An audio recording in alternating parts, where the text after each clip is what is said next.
Hey guys, it's Victoria. Welcome back to my channel. Today's video is about 10 culture shocks that I have had as an American living in Russia. So let's get into today's video because I have a lot to say. The first thing I want to talk about is Bahili is this Russian thing that you have to do before you go into an important place, office, doctor's office. You basically put this material around your shoe. It looks like a trash bag. I'll try to put a picture right here. You put it around your shoe so once you get into the doctor's office, you won't track any snow, dirt, or so you won't just dirty up the office. Sometimes this gets annoying because it's like, oh, you see it. Oh, and when you go to the gym, they also have it when you go to the gym. Just a material that you put over your shoes so you won't track in anything basically. And at first I was annoyed by this because I was just like, oh my gosh, sometimes I would forget and then I would have to go back, put it around my shoe. Yeah, but now I actually really appreciate it because I look around at the doctor's office or when I was going to the gym and I'm like, dang, it's really clean in here. How do they do it? And I just realized it's the Bahili that nobody's tracking in a lot of dirt. Also, once you put the Bahili on your feet, on both feet by the way, and you walk into the doctor's office, for example, they're gonna ask you to check your coat downstairs.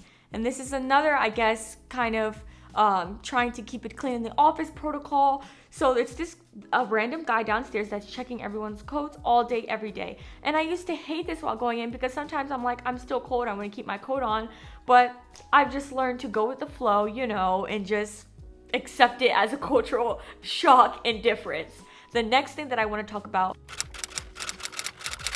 So when you go into like a Russian bathroom or even in my apartment right now, I've realized that the light switch is on the outside and not the inside.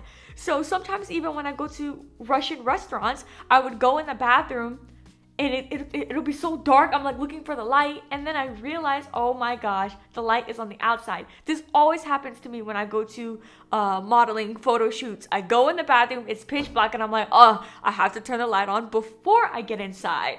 I'll try to put another picture right here so you can see what I'm talking about, but it's so weird. I don't know if the light switch is only on the outside in Russia or if it's a European thing. I can't remember if light switches were in the inside or the outside of a bathroom in London. I can't remember, but put in the comments down below, wherever you are in the world, if your light switch to turn on the light is on the outside or the inside, because it's literally driving me crazy. But, you know, it's a cultural difference that's not too crazy, but it's just annoying because sometimes I forget, like, this is not America. You gotta turn the light on before you go inside. Let's move on to... Y'all, you guys know this has been like an ongoing joke about the roads in Russia. They're not terrible, but they do need work. And there's no lines in the road. You know, when you're driving in America or Europe, most of the time there's lines to separate the lanes. And most of the time in Novosibirsk, the roads are a little better in Moscow, but in Novosibirsk, there's no lines in the road. Like ever since summer, I'm just like, oh my gosh, people are swerving. Sometimes I'm just like, Russians drive so well, they need to be in like NASCAR competitions because they drive so freaking fast. It gets kind of like nerve-wracking sometimes when I'm just like, oh my gosh, are they gonna jump over in the lane in front of me? But this is why I have decided not to drive here yet. I'm still a little scared. I feel like the Russian people here are on such a professional level, like New Yorkers, when you just like swerve, get in the lane, get over. And I'm not there yet. So I'm also nervous because in Russia, like I said before in other videos, you can drive on the left side of the wheel and the right side of the wheel. So it gets confusing to me to look at the signs because sometimes the signs are on the right and the left, not really ever in front of you. So we're gonna put all of that in one topic of just the roads and just like how it's so different. It's definitely a culture shock. Now that we've talked about the roads, I want to talk about when I first visited Russia. The old people at first would, you know, steer so hard, you know, still I do get a lot of stares, of course, because I'm a different culture, I'm a different ethnicity, but now I feel like it's a little more inviting. I don't know why, if it just depends on the different type of person that I'm dealing with, but I'm gonna give you an incident. A few weeks ago, I was getting something to eat, and sometimes, depending on which restaurant you go to or which place you wanna eat at, you have to show like a code, a QR code. So the guy who was like in charge of it, super old guy, maybe in his 70s, stopped me. And I was like, oh, okay, is something wrong with my QR code? Like, what's going on? And he stopped me and he like touched my arm and he said, Здравствуйте in Russian. And then he said something else in Russian and I was like, oh, извиняюсь, я не понимаю, я говорю чуть-чуть по-русски. Like, I was just like, I only speak a little bit of Russian, I don't understand you, I'm sorry. I was like, извиняюсь. And then he said it slower so I could understand, and he said, I just wanted to tell you I'm so happy to have you in my country. It's so glad to see you. Like, I'm so glad to see you. I don't know this man. I've never seen him in my life. He's super old, someone's cute grandpa, super small. I was like, oh, I literally wanted to cry because I was like, this is so nice. I just didn't expect it. So that was really sweet. No creepy vibes or anything. He just genuinely took the time out of his day to tell me that. So I just think the old people are interesting here because sometimes it's usually stares like, or it's, oh, очень красивая, oh, здравствуйте, можно говорить с тобой, like, can I talk to you a little bit, you're so beautiful. Usually it's that. So I thought it was so cool that he was just so genuine and said those few words, and it literally made my whole day, and I will tell that story forever.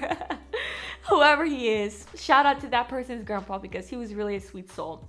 Okay, now let's talk about, we could talk about tipping at a restaurant, at a massage therapist, whatever. So first I want to tackle at a restaurant. Tipping here is optional. Put in the comments down below if I'm right or wrong, because I have been taught that it's optional. Just because I'm American, I'm used to leaving tips. I always leave a tip wherever I go because somebody's waiting on me, they're giving me, service. But in Russia, I think it's the same as like the European lifestyle where they don't work for the tips like in America. Here it's more of they already get like a certain amount of pay and then they go off of that instead of just tips. So sometimes the service is really good, sometimes it's crap. It's kind of like a hit or miss, but most of the times it's good. I haven't had any complaints, nobody treating me terribly, nothing. But tipping at a massage, I guess with a masseuse, I would say tip because they have an option, especially when I get my nails done sometimes, depending on the place, or with a masseuse, I would say leave a tip if you're going to move here and you just don't know the etiquette. But with restaurants, it's really up to you. I mean, if the service is trash, don't. If it's great, tip. Anyway, let's talk about, I had this issue when I was living in London that there was no net in my window. And for the Americans that are like, how do you have no nets in the windows? Well, first of all, most of the windows here open up like this towards you, not just like out. You don't just push out a window or push it towards you. It's not like that. It's usually like a stand-up window. You can see what I'm talking about. But yeah, there's no nets in the windows, and I was having so much anxiety when I first moved here in the summer because I'm like, oh my god, the mosquitoes are gonna bite me, the mosquitoes are gonna bite me. But I haven't seen any mosquitoes, of course, because it's winter now. But yeah, I was just really shocked that I was being anxious for nothing, and now I've gotten used to having no nets in windows, and I really appreciate a whole gush of fresh air coming to me at once. I really appreciate that now. So that's definitely a culture shock. I don't know what culture shock I'm on, but let's move on to the next one. For example, in English, you can say, hey, what's up, to your parents, to someone's parents, to your friend, hey, what's up, how's it going? In Russian, it's different. Even hello, you can say привет to an adult that you don't know or a stranger. You have to say здравствуйте if it's more of a formal greeting. And to a friend, you would say привет. And I still get this wrong sometimes when I'm at a modeling shoot or whatever. When I first meet someone, I'm like, oh, привет. And I'm like, oh my gosh. I always like cringe inside because I'm like, I should have said здравствуйте, just be respectful because I didn't know them. So I still struggle, I guess, with this cultural difference. It's more of a struggle with the language, I guess.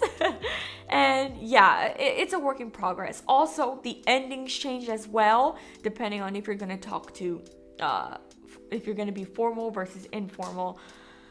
We could talk about that all day. If you want to learn more about that, we have another channel, Be Fluent in Russian, and you can learn there. Let's move on to Mostly everyone here is booed up, has a bae, has a boo, compared to my home city, Los Angeles, where everyone's kind of single. Yes, of course, there's relationships. You're gonna see people kiss. It's beautiful. But most of the time, people are single, ready to mingle at events. But here I've noticed when you go to like a kickback with friends, everybody has somebody that they're bringing. Everybody's booed up, has someone they're talking to. It's never really like, oh, this is a single get together. Like everybody has somebody with them. And I've noticed on the streets, just walking in the winter and the summer, people are holding hands, people are kissing. I looked outside of my window in the summer and this guy was like, yellow blue, Katya, yellow blue, screaming, professing his love for this random girl. I don't know if he was proposing. I had no idea. His friends were playing music. It was so cute. It literally felt like a movie. But I realized that it's more of a relationship type of culture here. Of course, each city is probably different. Maybe Moscow's a little bit more, everybody's out, single, like ready single ready to mingle. I think it's single mingle ready to single ready to mingle, whatever. Single and ready to mingle. But in Novosibirsk I noticed that it's more of a, you know, bae booed up kind of culture, if that makes sense. Okay, I have 2 more things left that I want to talk about, and the next thing is, this was actually really interesting to me because in my American family, we have toast, but it's rare. Like, you don't really do it as often. Maybe it's like twice a year thing, you make a family toast.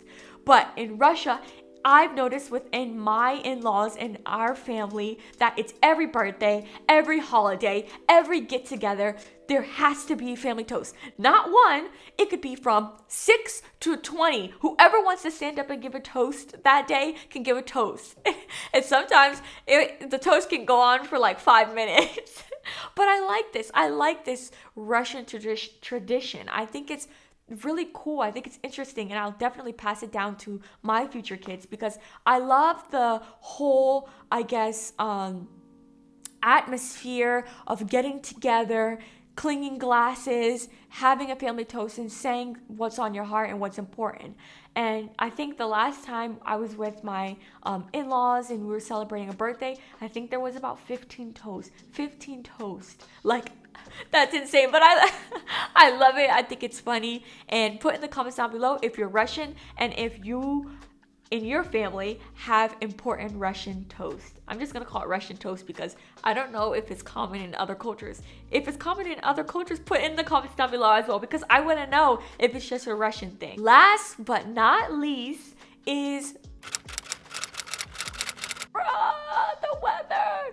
Okay, so I survived my first Russian winter, but I have noticed that on the side that I'm on, in Novosibirsk, it's more of a sunny, super cold winter. Sometimes I would open my window and look outside. I'm like, oh my gosh, it's gonna be 40, 50 degrees today. The sun's out and it'll be -2 degrees. And I'm just like, bruh. But I realized that it's not what I thought it was going to be. So it was definitely a huge culture shock to me. I thought it was going to be more rainy, more rain, more snow, I guess, on the side that I'm on compared to St. Petersburg. I kind of thought it was going to be like St. Petersburg because I traveled to St. Petersburg when it was raining, and I love that type of rain weather, especially when I was in the UK. I like that dreary, cold weather. It's my favorite. Because I come from a sunny place where it's hot all the time and you get sticky. So I do really appreciate cold weather. But here it's very different. I guess it's kind of like you get the best of both worlds. Even though it's super cold, where you feel like you can't feel your face, it's still beautiful to look out, see the sun setting, and the sun shining. So I honestly don't have any complaints about the weather. I just think it was a huge cultural shock to me that, oh my gosh, it looks like it's gonna be a hot AF today. But it's not. It's still -1, -2, -15. But now it's starting to get like hotter, and I'm really thankful for that. But put in the comments down below what other videos you want me to make. If you want me to talk more about other topics other than Russia, put in the comments down below because I've been getting a lot of messages asking me to talk more about my experience here. So I hope you enjoyed today's video, and I'll see you next time.